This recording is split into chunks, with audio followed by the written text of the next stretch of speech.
Aminado ang hepe ng 4th Mechanized Infantry Battalion na hindi naging malinaw ang kanyang pahayag kahapon hinggil sa isyu ng pagpapatupad ng lockdown sa Iligan City.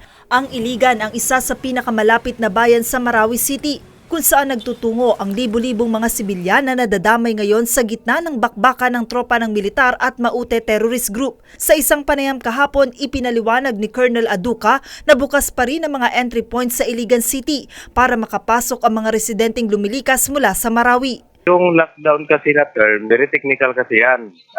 Yun siguro nagkaroon lang kami ng wrong choice of words o hindi appropriate sa sitwasyon ngayon. Bagaman walang lockdown, mas sinigpitan naman ng AFP ang pagbabantay sa mga coastal area at pag-iinspeksyon sa mga checkpoint.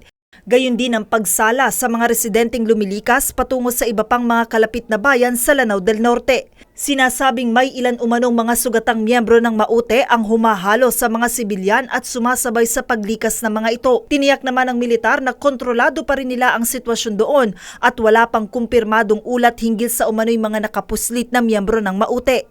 We are in full control, meaning to say we can control who comes in and who comes out, who moves around and who doesn't. And we're trying to isolate all these pockets of resistance that have remained. Muli namang dumipensa ang militar sa isinagawang airstrike sa Marawi. Giit ng AFP, layon lamang nito na agad na masugpo ang mga teroristang grupo at mapigilan na madamay pa ang mas maraming sibilyan. Joan Nano, UNTV News and Rescue, Philippines.